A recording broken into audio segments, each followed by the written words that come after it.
but okay for today. Thank you.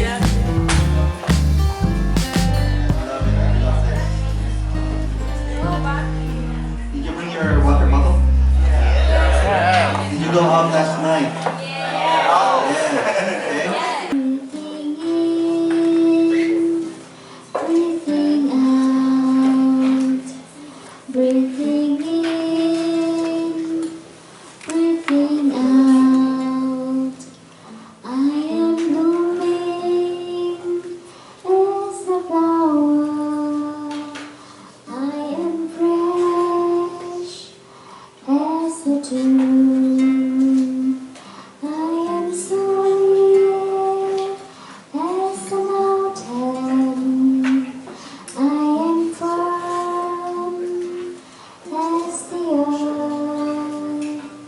I am free. So the other lyrics also having the same rhythm and practicing these songs, it can wanna like reminds us like in the middle of the day or anytime you can like mindfulness and come back to yourself. You don't need to be like meditation. It could be through a song while you walking by yourself and you singing this song or you reading these sentences. Whenever you breathe in, breathe out, and you can visualize that we are fresh like flowers. So if we are stressful and we have a long day, and we visualize that we're fresh as flowers, and we look at the nature and we can feel that we're fresh again. Or when you need to be strong, you can visualize that we're solid like a mountain and firm as the earth. Yeah. And also the other lyrics, we can feel that we are water, and also we have space inside of us. So it's like a glass of water. When our glass is empty, and we have more space to have more water inside of us, and also like us, when we can create freedom space inside our mind, and we can learn more, and we can nurture and also observe more love and more sense of joy. Yeah. So I hope that now I invite you to sing together with me. Up on the earth, may I take peaceful step up on the earth, and then we will stand at wherever we are and we look at the nearest friend. I bow to you, a flower. So yeah, it's really simple, but like this has a meaning that whenever we take a step on the and connect with the Mother Earth, then Mother Earth will help us to nurture the seeds of good things inside ourselves. I will actually be sharing mainly 3 things. So first is the plastic waste problem in the Philippines and also globally. Second, my story of disappointments, learnings, and wins, highlighting of course the reality of being an impact entrepreneur. And lastly, to share my hopes and dreams of a reuse economy in the Philippines. These eventually enter into the human bloodstream. What's even worse is that 18 rivers in the Philippines were part of the top 50 plastic-emitting rivers globally. And Pasig River, just near my house, being the top one. And then I joined FUE like 3 years ago. Before this, I think I said this yesterday, I worked in footwear. So like making new material, testing rubber, testing PU, polyurethane, and other processes as well, okay? So before I start, I think because I'm going to take up 90 minutes of your life, so I feel the urge that I should explain a little bit why I chose this topic. And the very first reason here is this: it is a green tech, right? So it fits the theme of this series. And then the reason is also here, it's not only a green tech or any green tech, but it's supposed to be quite an important one as well. This is a graph. I will go back to this graph later. So this is the net zero scenario. We're supposed to do this if we're going to reach net zero. As you can see here, it's by the 2050 that hydrogen and hydrogen-based fuels. So it's not just hydrogen. Hydrogen and hydrogen-based fuels is supposed to be even more commonly used than, say, natural gas and coal, right? I do think the number is roughly around 8 or 9% here. You might think that, oh, 8 or 9%, that's not that much. But think about global consumption, 8 or 9%, that's a lot, right? And the second reason is that it's not very frequently discussed. So you probably heard about renewable all the time, right? And you know about some of the fossil fuels, maybe you know very well. And things like this here, electricity, the electrification of different sectors going on very well. But not many people talk about hydrogen or any kind of hydrogen at all, not just the green ones. So whenever I see something that's important, but nobody's talking about it, I think that's the time for the educators to step in and do our job, right? Educating people. But overall, we still see these same trends here. So these are all old news already, old news. Here's what we call the final energy consumption. And this is where you'll see electricity coming in. You did not see electricity in the previous one because that's primary, right? But electricity comes in here. And despite our reliance on electricity, like I am using it, you are using it, we are using it, but 20%. That's not that much, right? 20%. And even when we take in electricity here, so the fossil fuels still roughly 65%. Well, we have not moved very far away from them. You see these different scenarios. This is also a common thing when you read anything like net zero or global warming and projection or whatever, you always see these scenarios. So I pick here 3. First one is the STEPS. I don't know how they got that acronym, but it's for the current stated policies. It should look like this, projected. And then we have the APS, the announced pledged scenario, or you can think about it as the promised one. And then this is a net zero, the one we should aim for if we want to get net zero. So in all 3 scenarios, you see fossil fuels going down, electricity is going up. But again, I don't care that much about all of those in this lecture. We care about this one here, this one that we saw earlier. Okay? So that is a very quick introduction about energy. What I want to do in the upcoming part is to see how hydrogen could account for this much, like this 8 or 9%. What's that all about, right? Like why people using hydrogen? Maybe one food is more expensive per kilogram, but it's very healthy, right? You get a lot of nice energy and vitamins, minerals from it. But there's something that looks cheaper per kilogram, but it's all junk food, right? So this cost is cost per the amount of energy you get from the fuel. In terms of like electricity-wise, we read about cost of wind and solar. This is very evident. They would say cost per kilowatt hour. It's not cost per one blade of the wind turbine or like cost per one panel of the solar panel, right? It's a cost per kilowatt hour, okay? So that is something that you're on the right track, but the unit is not quite correct yet. So cost per amount of energy. And this one is, of course, very tightly related to this first point here, right?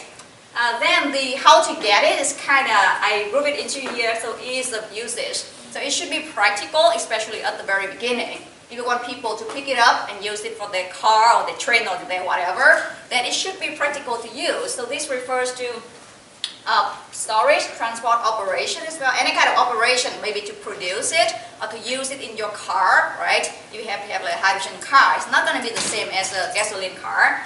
And then finally, the environmental impact here, but also life cycle, right? So this one is, you can also do it per kilowatt hour or some unit of energy, but this one has to be life cycle. It's not only when you run that car, but how you produce the fuel and how you transport that so that you can use it in your car, right, all the way through. So life cycle environmental impact. And I introduced this here, we had a nice talk just now, because I think this is very useful. So this afternoon you're supposed to visit a battery lab, right?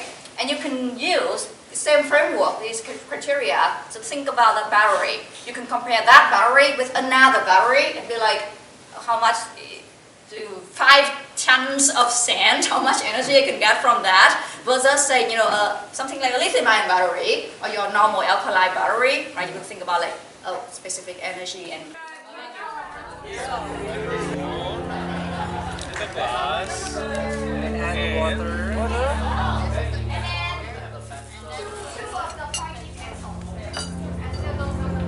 And then water.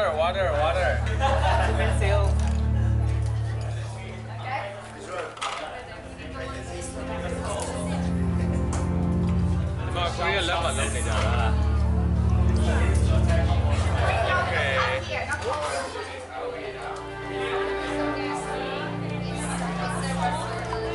Okay now? Okay. Then sorry. And then stir to dissolve. Okay, stir. And then insert 2 pencil. Okay, insert 2 pencil through the bowl, the cardboard, and then place the cardboard on the top of the glass and make sure the lower tips of the pencil are in water. So in the water, so we have to touch with the bottom of the water. Right? That is correct, right? Yes. Okay. And use a wire to connect the upper tips.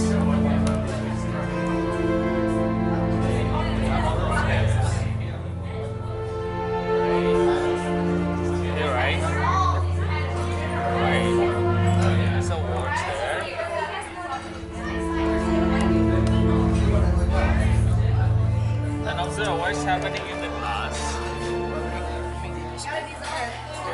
Yes. Oh, wow. I saw the bubbles. Bubble, right? Everything. First, observation. Observation. So is it energy Yeah. mixed with Yeah, it's salt bubble. and water? Bubbles. Yes. Bubbles pop up to the surface of the water. No? Do they also run the same with pencils and some battery? And then they call it, oh, this is how you bring hydrogen and sell it at a premium? No. Okay, so go back to your group and discuss this. What were the sauce we are using it? Wave energy. Okay.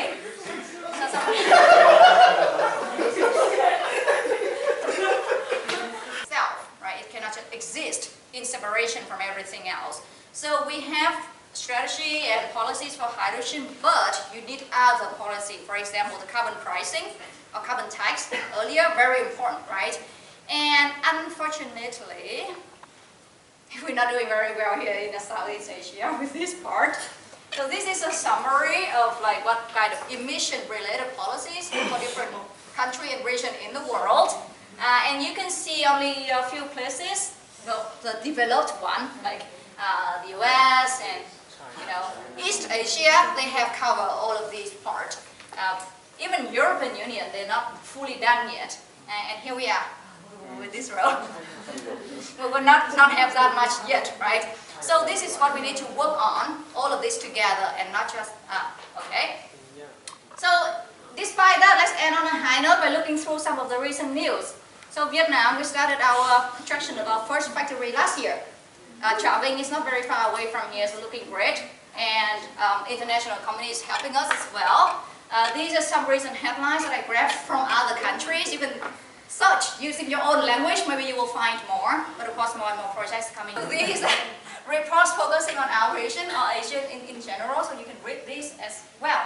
And that's it. I think that's it for today. Okay?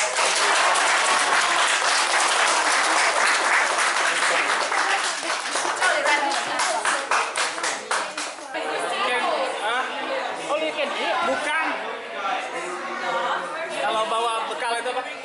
They're from Thailand. Cheers for the Philippines! Kampai!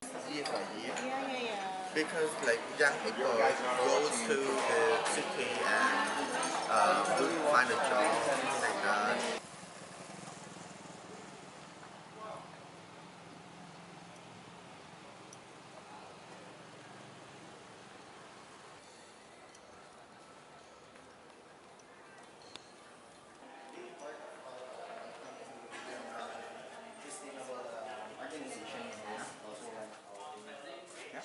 You don't talk about 4G, 5G anymore, talk about AI and AI.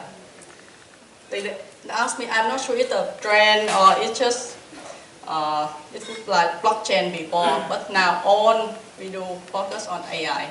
Changed a lot. So you also have to recruit new team, new experts to work on the new technologies. Yeah, we talk about change, we talk about uncertainty, right? So for that, the drivers, the effect and demands, we would know what is come from, what is the effects, and what should we do, what should we repair. As we say that, we're also looking for the best, right? But we always prepare for the worst. Yeah. In our company, we always say that because we suffered the last year very stressful time for the layoff time.